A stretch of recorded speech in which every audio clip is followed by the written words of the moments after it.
Mai sabem quan les coses es poden girar. La vida, a vegades, et pot dur a moments molt foscos. Pot ser avui o ara, sense previ avís. En un instant pots passar de tenir una vida plena a una nova realitat on tot és insegur, inestable i on et sents vulnerable. El pitjor de tot és que no saps quan això passarà, ni com de llarg serà aquest nou escenari, ni si tornaràs o com tornaràs.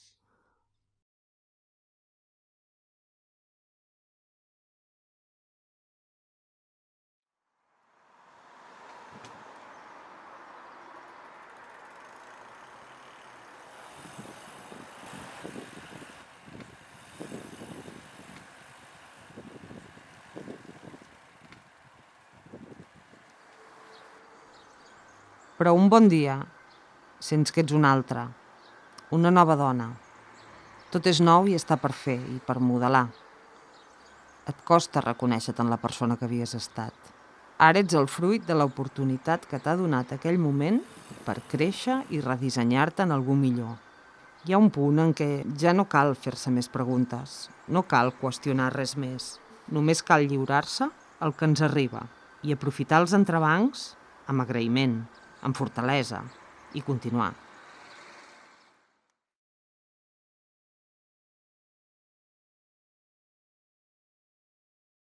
Ara sóc nova. Ja no tinc por. Sóc més valenta, més forta, tinc una riquesa que no sabia i he après, per damunt de tot, a tenir consciència de vida.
Em dic Mare Hernández Plana, tinc 49 anys, vaig néixer a Sabadell i als 4 anys vaig venir a viure a Castellar del Vallès. I em dedico a l'escultura des de sempre.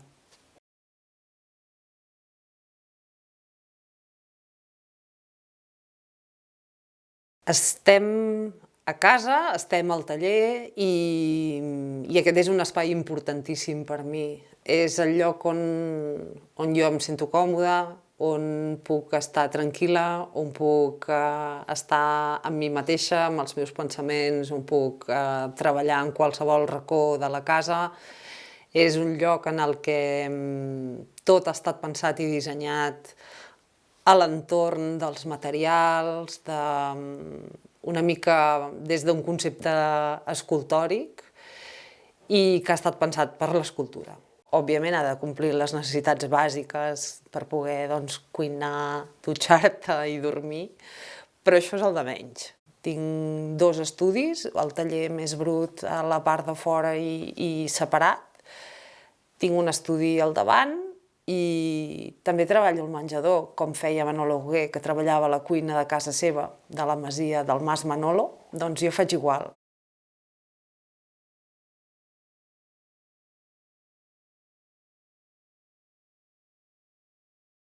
Pensa que jo tenia uns 15 anys, jo ja sabia que volia entrar a Belles Arts, entrar a Belles Arts no, perdó, dedicar-me a les Belles Arts. I, dintre de les Belles Arts, a res més que no fos l'escultura. Però sí que és veritat que amb 5 anys, quan jo anava al parvulari, jo ja feia, diguéssim, figuretes molt petites amb pastelina a classe. Llavors, la professora va alertar els meus pares de que hi havia unes qualitats, diguéssim, especials en aquest sentit, en el sentit manual, i que, per tant, ho potenciessin perquè valia la pena. I amb 7 anys, 7-8 anys, vaig començar a modelar amb uns extraescolars que donava la Montserrat Ribas a l'escola.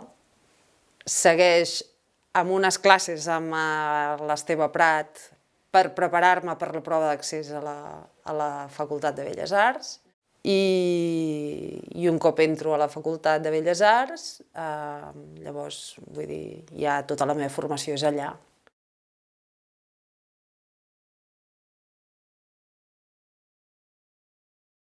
És que el temps ha estat sempre per mi una angoixa. Jo sabia que per fer bé una escultura es necessitava moltes hores i invertir-hi molt de temps. No solament en l'aprenentatge, sinó en l'execució de l'obra. I ja no solament per la duresa física i perquè has de tenir força física per abordar-la, sinó perquè els processos són tan lents que mentalment, psicològicament, també et desgasten. I que un escultor arribava a fer molt poca obra al llarg de la seva vida. Llavors, ha estat sempre una angoixa.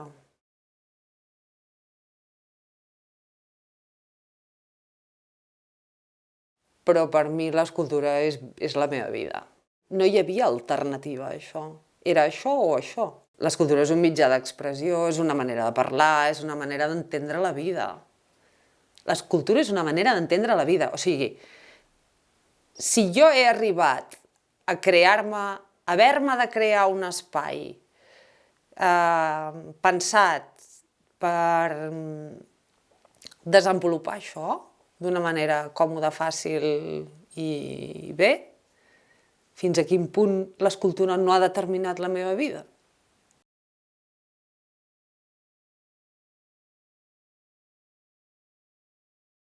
Una escultura que a mi m'agrada moltíssim és Els primers freds d'en Miquel Blai, per la sensibilitat, la tendresa, perquè gairebé sembla que puguis notar l'alè d'aquell nen i d'aquell avi i que puguis tocar la pell i les arrugues de la pell.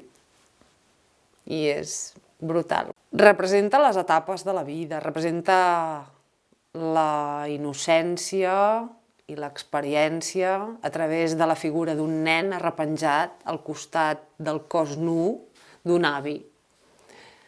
Les etapes de la vida, el pas de la vida, el temps. Tornem.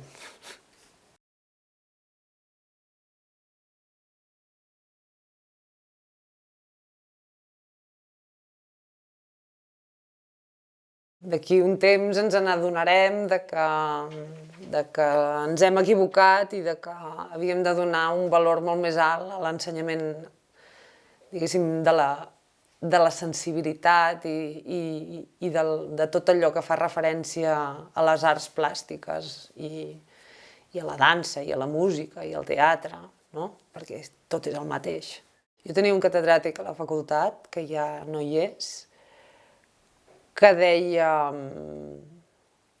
si volem algun dia que la humanitat, diguéssim, sigui més respectuosa, més tolerant, hi hagi menys guerres, hi hagi més respecte pel medi ambient, l'única solució és educar en la sensibilitat i en les emocions.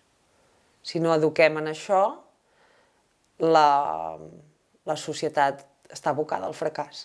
A nivell de persones, de les relacions en les persones, si tu eduques a un individu en la sensibilitat, en les emocions, aquest individu serà incapaç o serà menys capaç de fer mal a l'altre, perquè empatitzarà.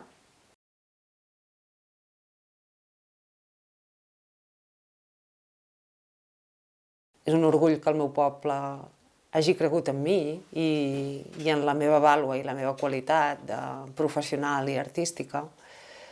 I és un goig. Però no t'equivoquis. Les peces que hi ha, és clar que les he fetes jo i porten la meva firma i porten el meu traç i han sortit de mi. Però és que ara ja no em pertanyen aquestes peces, Les peces són de la gent, i són del públic, i són dels castellarencs, És de la gent, i això és el més guai. I encara me'n sento més satisfeta.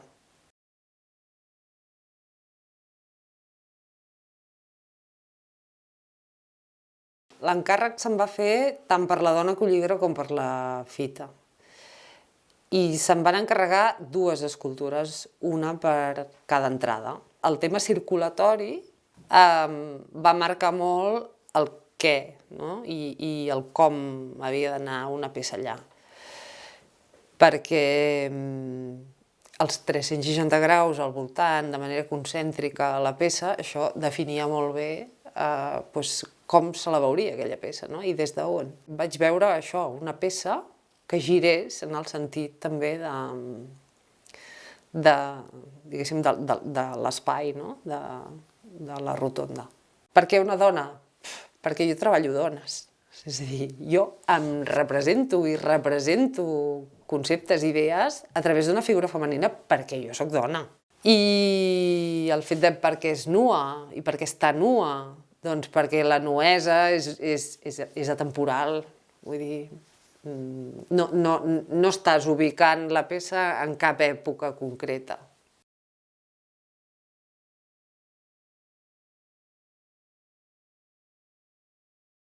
Hi ha un record molt especial amb l'encàrrec dels Àngels. Primer perquè va ser un encàrrec d'iniciativa popular i per tant ja naixia d'una voluntat col·lectiva, d'un record col·lectiu, etc. Però el fet és que jo havia sentit a parlar dels Àngels de boca de la meva àvia.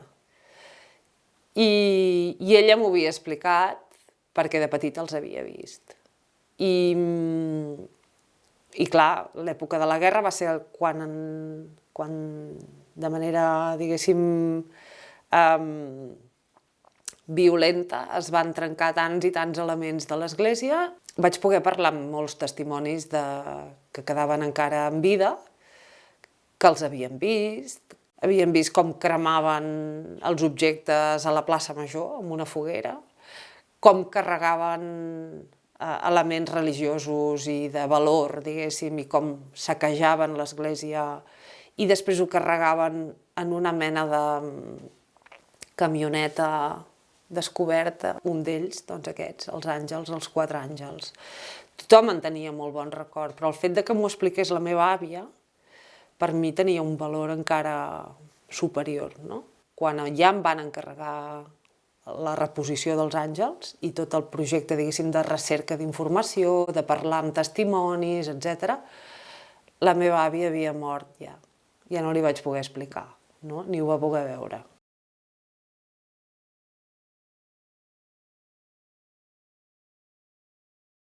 L'Estevet era una figureta que no tenia cap valor, diguéssim, escultòric ni artístic, que estava situada en una illeta on ara ubicaríem la cantonada de la plaça del Calissó, aproximadament.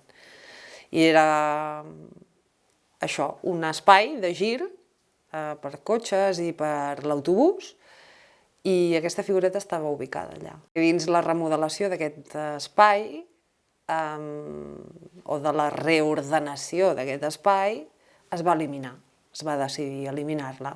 Suposo que justament perquè no tenia aquest valor que diem, artístic, escultòric. Havia passat a ser una figureta emblemàtica del poble. Ens agradés o no ens agradés, tenia, diguéssim, era estimada per la gent. Tenia aquest valor.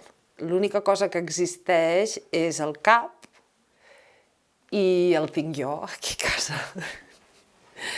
I el tinc jo perquè el va recollir una persona de Castellà, que és el Pep Boadella, i va recollir el cap del contenidor i un bon dia es va presentar a casa dient-me doncs, que, si us plau, li fes el favor de guardar aquell cap i de custodiar-lo, perquè ell considerava que jo era la millor persona que podia, això, guardar-lo, no? I que a casa meva, amb altres escultures, estaria molt ben acompanyat. Jo he sigut fidel a l'encàrrec que se'm va fer. I alguna cosa sé sobre el futur de l'Estevet.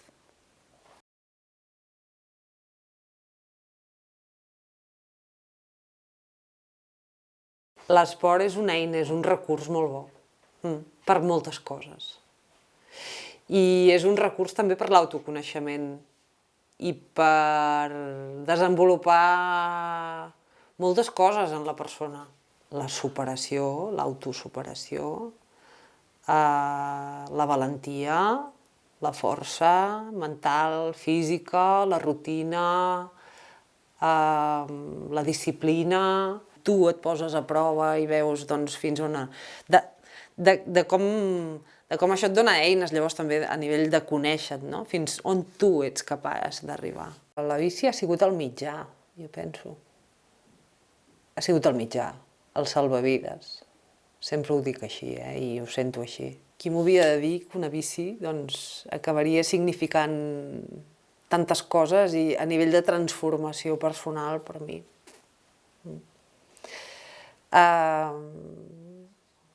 Me la van regalar, doncs, bueno, per motivar-me, per veure si feia activitat física, que no en feia. I al cap de pocs mesos doncs, em diagnosticaven un càncer de mama, amb 36 anys. Això era l'any 2007. I la bici va suposar per mi, en moments de molt neguit i de molta angoixa, poder gestionar o poder saber gestionar aquella angoixa d'aquells moments. A partir d'això va ser quan em vaig enganxar a la bicicleta.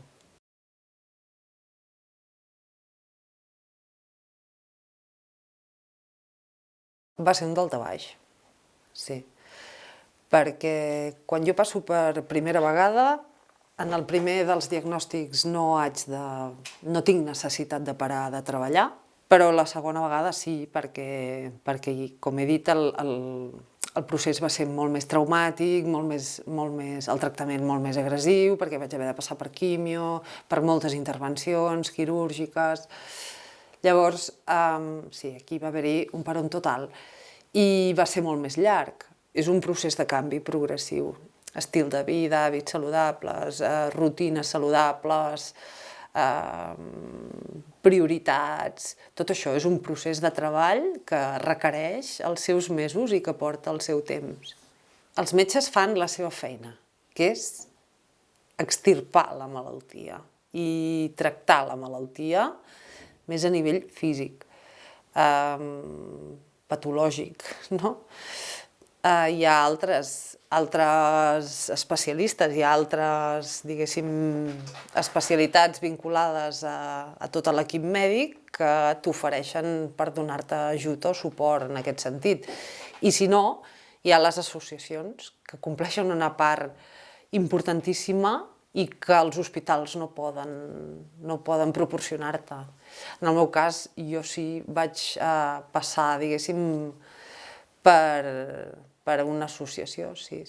Ells em van oferir ofertes de psicooncòleg, ajut, per exemple, a nivell econòmic, ajut nutricional, ajut de psicòloga, especialitat en sexologia, sobretot en casos de pacients oncològics i en diguéssim, en la parella en què un dels dos membres doncs, està en un procés oncològic. No sé per què passa, però sempre quan li arriba el càncer a una persona o quan li arriba una desgràcia és quan està en el seu millor moment, no? I va ser així, les dues vegades va ser així. Jo estava en un moment molt bo, en el que jo estava platòrica i estava bé, i de cop i volta allò t'irromp a la teva vida i et talla altra vegada la teva vida com amb un ganivet. Ho vaig suportar durant tot el que vaig poder, però va arribar un moment que ja no ho vaig poder suportar més. Amb l'agravant que llavors em vaig quedar sola.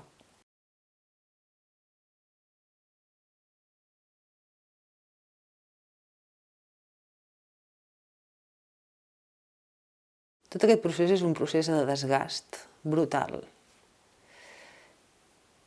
però que no et queda altre que armar-te de força i de valor i de tot el que calgui per passar-lo. La implicació teva ha de ser màxima, la predisposició ha de ser màxima teva, però també hi ha de ser per la gent del teu entorn, és a dir, parella, fills, família. I no tots a vegades són capaços d'implicar-s'hi de la mateixa manera que tu voldries, no? O que tu has de fer, perquè és evident que davant de situacions límit a la vida, i quan dic límit dic també el naixement o la mort, un està sol i aprens això de que estàs sol. T'acompanyaran, t'agafaran de la mà, t'ajudaran, però en última instància ets tu. Ara bé, en el càncer passa una cosa, que és que ningú t'explica en com serà la teva vida després del càncer, no? Com hauràs de viure i de conviure amb la teva parella o amb el teu entorn més immediat després del càncer. En l'àmbit professional, en l'àmbit sexual, en l'àmbit de relació amb les persones, amb les activitats que feies i que ara ja no et serveixen.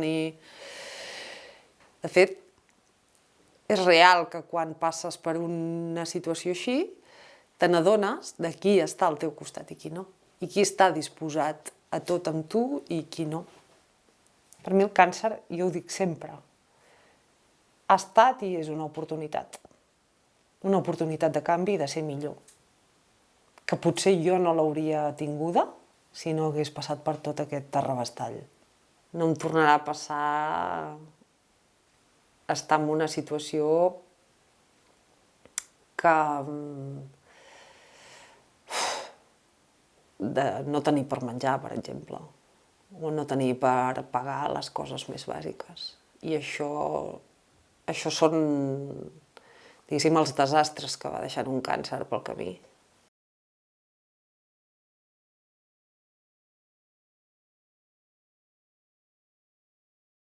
Per una qüestió de tranquil·litzar el meu interior, no? I de tenir eines que em servissin per baixar el to de tensió. Pensa que, per exemple, posar-te en una màquina de radiologia en el que... Jo he patit situacions d'angoixa pel sol fet de posar-me dins d'una màquina i que t'estan radiant i saps el que és allò. Fins i tot dir, doncs, pareu la màquina que vull sortir d'aquí, no? O quan m'havien de punxar, les primeres vegades, recordo quan em van marcar pel tatuatge per anar a fer les sessions de radioteràpia a l'hospital, una angoixa terrible, tremolava sense jo poder controlar el meu cos. Llavors, tècniques com les de la meditació, respiració, la concentració en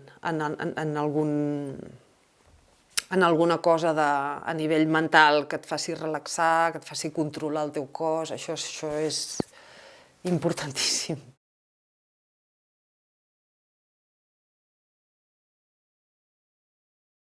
M'he estat modelant a mi. D'aquí ve el projecte Identitat Esculpida. Ja no solament perquè m'estaven fent una reconstrucció i perquè hi ha hagut un canvi físic, sinó perquè com a persona també sóc una altra. En aquest reconstruir-me i tornar-me a veure'm i a saber reconèixer-me en un cos ja diferent, és quan necessito de l'exercici no de mirar-me al mirall, sinó de veure'm en unes fotos.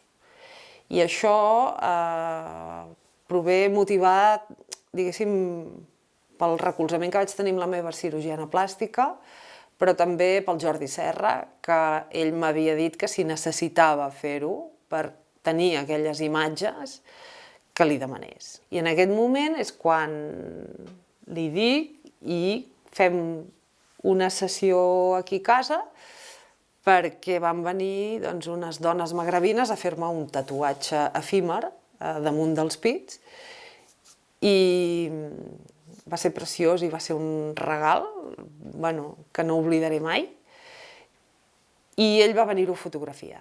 Era un experiment íntim. Veient els resultats vam dir, ostres, això no ho podem deixar aquí, n'hem de fer alguna cosa, un projecte expositiu d'algun tipus. I finalment una cosa que naixia totalment de manera artística va acabar sent molt pedagògica i una trajectòria d'aventures i de reptes amb la bicicleta i a nivell esportiu, d'entrenament, de coses que no m'hauria arribat a imaginar mai a la vida. Mai, mai, mai, però que m'han i m'estan satisfent moltíssim per la gent que m'he trobat pel camí, per la gent que he conegut, per les experiències que he viscut i per com continuo podent aportar i posar el meu granet de sorra en què les coses canvien a nivell, sobretot, de la incorporació de l'esport oncològic, de l'esport amb pacients oncològics, perquè millori i pugui millorar la seva qualitat de vida.